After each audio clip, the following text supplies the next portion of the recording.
Is this on? Yes, okay. Well, good morning. I'm so delighted to be with you this morning and to be preaching from this pulpit. I'm going to start us off with a poem. You do not have to be good. You do not have to walk on your knees for 100 miles through the desert repenting. You only have to let the soft animal of your body love what it loves. Tell me about despair, yours, and I will tell you mine. Meanwhile, the world goes on. Meanwhile, the sun and the clear pebbles of the rain are moving across the landscapes, over the prairies and the deep trees, the mountains and the rivers. Meanwhile, the wild geese, high in the clean blue air, are heading home again. Whoever you are, no matter how lonely, the world offers itself to your imagination, calls to you like the wild geese, harsh and exciting, over and over announcing your place in the family of things. This lovely poem is by Mary Oliver, one of our modern-day prophets, and the author, of course, of this and many others, but this famous poem is entitled Wild Geese. And Mary Oliver departed from us around 2 weeks ago, dying on January 17th, 2019. Oliver's poetry was born of a terror-laden childhood marked by abuse and unsafety. And yet she captures a theological vision of belonging to the world. In a 2015 interview with Krista Tippett on the On Being podcast and radio show, Oliver spoke to her resistance to enclosed spaces, preferring instead to sojourn in the world, to observe the rhythms of the sea and sky and creatures, and to internalize and in turn verbalize the order of creation. Oliver claimed her place as a family member among trees, mountains, and rivers, among grasshoppers and geese. Oliver, as a triumph over her own past, lays claim to the safe womb of daily living and invites us to taste the delicious sweetness of the divine being who loves, cherishes, and desires the soft animal of our bodies. A second gift that Oliver offered was the tender enrapture in which she beheld her beloved spouse, Molly Malone Cook, who died in 2005. Molly was herself a photographer for the Village Voice and other progressive art publications. Of meeting Cook, Oliver wrote, "I took one look and fell hook and tumble. M took one look at me and put on her dark glasses along with an obvious dose of reserve. She denied this to her dying day, but it was true. Isn't it wonderful the way the world holds both the deeply serious and the unexpectedly mirthful?" Oliver, writing an entire book on her love, interpolating Molly's photography and Mary's words, allowed her readers to sip the good medicine of this small, intimate family. Together, these same gender-loving prophets introduce a universe of care, belonging, and insight. I begin with Oliver because her theologically tinged vision and insight around love and belonging have operated as these large cobblestones paving the path of my own spiritual way for the past few years. We read her poetry at our wedding, my husband and I, when we moved into our new home, in a spiritual group we founded in Seattle with our dear friends, and I even read it in classes that I teach at Montana State University. My grasp of God is incomplete without her view marked by her own vast story of finding and claiming belonging and refuge, of finding and loving and being loved by Molly. And so Oliver, in her many gifts, is one of our innumerable lesbian, gay, bisexual, transgender, transsexual, two-spirit, queer, questioning, intersex, asexual, and pansexual prophets and their allies, who lay claim to a certain belonging amid identities, family formations, and chosen community in a constellation of varied, textured, colorful ways. Prophets like Mary Oliver belong to a vast mosaic of wisdom and prophecy, indispensable vectors to the divine, situated among the saints, spanning generations and geographies. Yet, as I think we know a little too well, some plurality of our Christian family seeks to exile Mary and others like her from the fold of our family of faith and wisdom. The United Methodist Church at large has not uniformly seen, celebrated, and uplifted the gifts of our LGBTQAI members, particularly in pursuing the holy sacrament of marriage or callings to pastoral ministry and other religious vocations. The UMC General Conference, as I'm sure many of you have been following, meets at the end of this month in a special session to determine a way forward, given our divergent views about human sexuality within the denomination. This latest torrent swelled around opposition to the ordination of partnered lesbian bishop Karen Oliveto, the bishop of our own conference, living here in Montana. So we navigate a split identity as a church, playing tug of war with the lives of our very own beloved community mates. And in 2019, we remain at an impasse that could likely fracture our denomination permanently. Many cisgender people, meaning that we identify as the gender that we were assigned at birth, such as myself, and heterosexual people, people who look a lot like me and a lot like probably many of us, instead stake claims to our ontological supremacy in the eyes of God. These ideations of supremacy, though rooted in a long history, are continuing to forge deepening fault lines in the church, and, as I'm sure many of you know, keep threatening to tear our body limb from limb. In that somewhat obscure story at the back of the book, Yertle the Turtle and Other Stories that Sammy read during children's time, another poet, Dr. Seuss, articulated quite a similar theological conundrum that we face in the United Methodist Church through that fable entitled The Big Brag about a dispute between a bear and a rabbit. The bear and the rabbit, in their boasting, miss out on one another. They each possess gifts and capacities and insights that the other does not.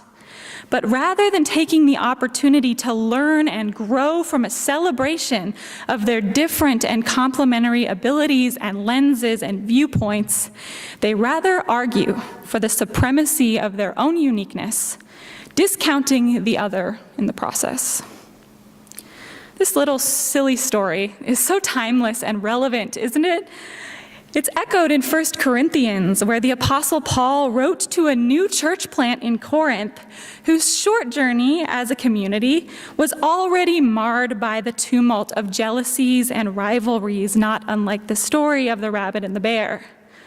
Paul writes a kindly reminder to them about the interdependence of the community, saying in chapter 12, "For just as the body is one and has many members, and all of the members of the body, though many, are one body, so it is with Christ. Indeed, the body does not consist of one member, but of many.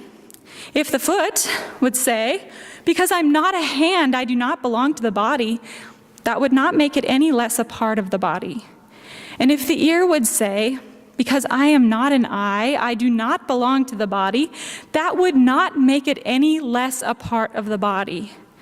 If the whole body were an eye, where would the hearing be? If the whole body were hearing, where would the sense of smell be? But as it is, God arranged the members of the body, each one of them as God chose. If all were a single member, where would the body be?"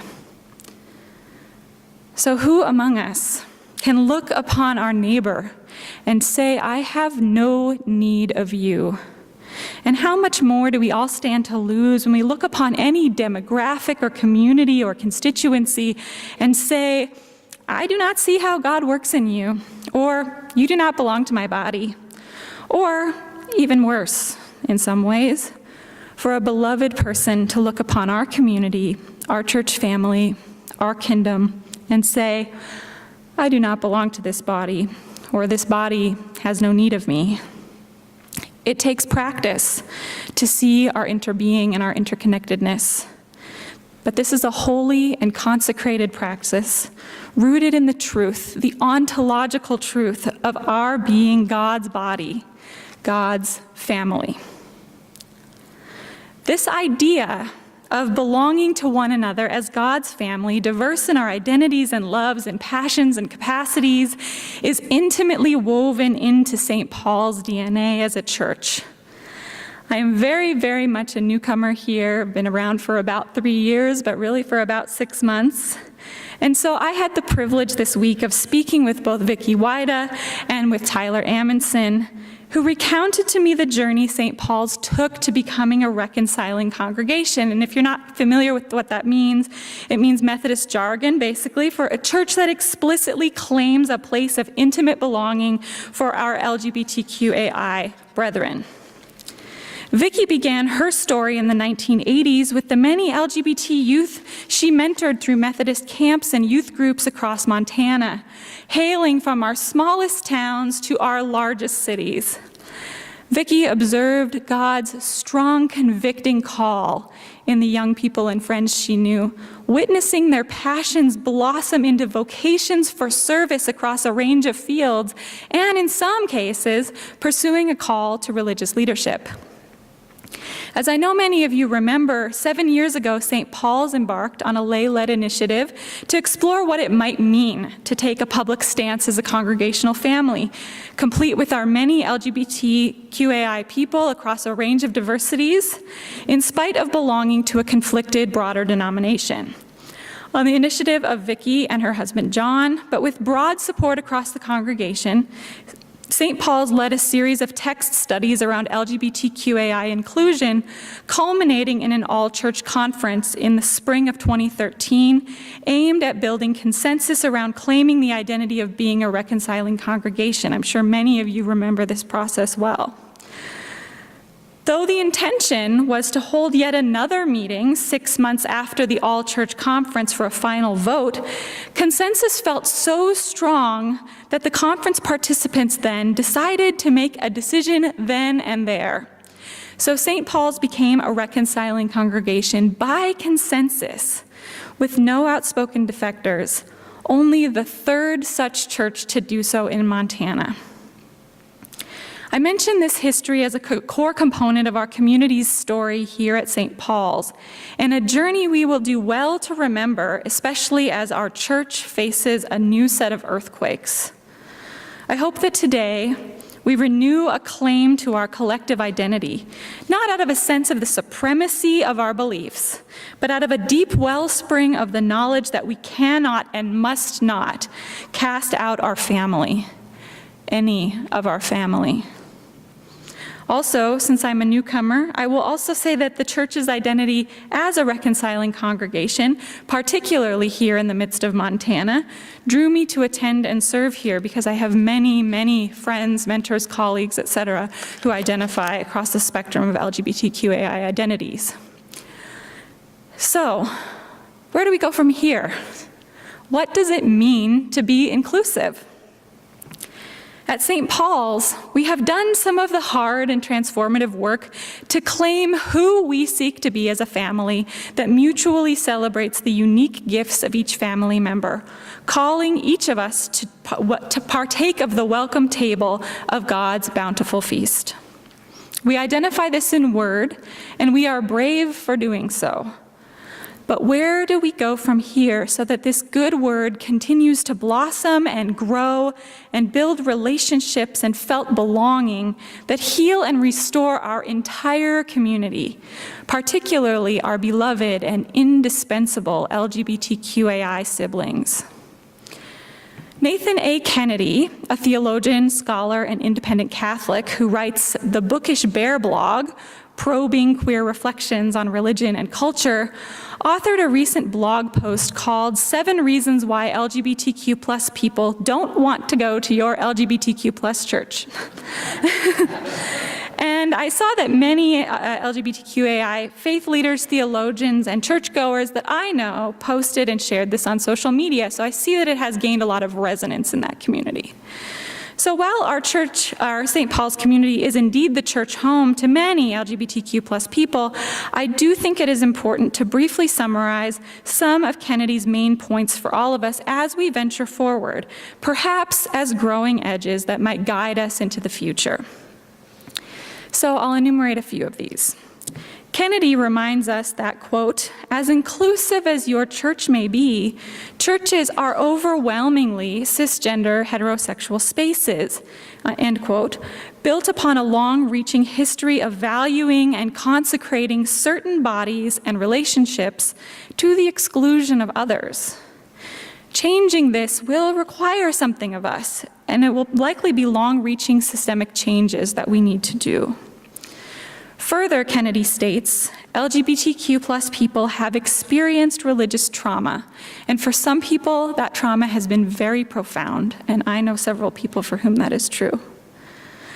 Some live with religious trauma syndrome, a post-traumatic stress disorder-like diagnosis resulting from chronic abuse inside churches.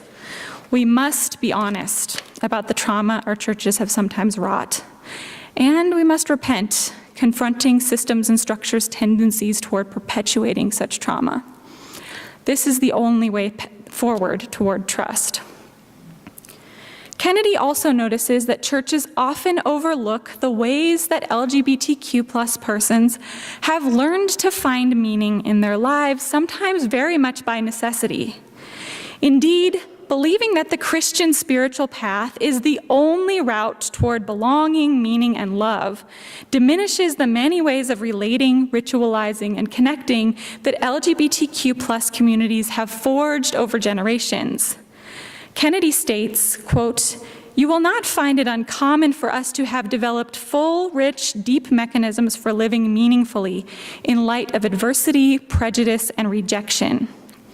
You will find deep and poignant understandings of what it means to be family, to be in relationship, to be sexual, to be spiritual, end quote.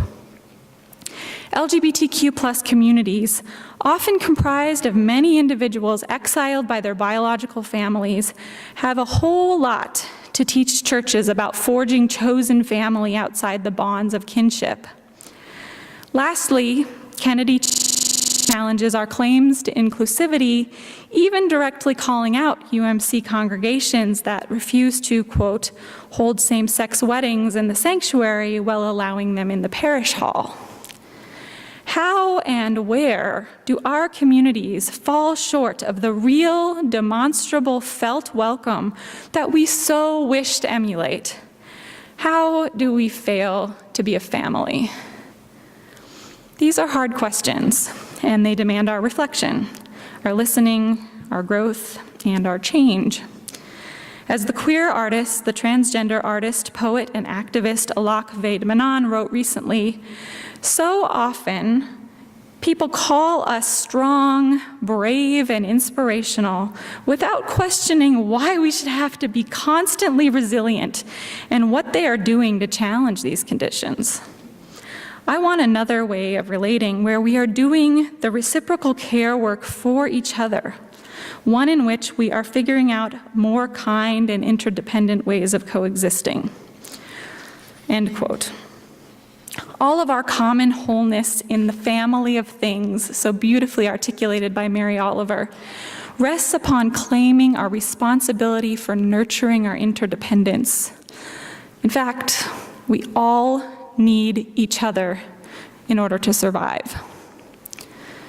So, St. Paul's, especially as a newcomer, I certainly do not offer this as a rebuke, but as an opportunity amid our denomination's season of reckoning to renew our commitment as a reconciling church family.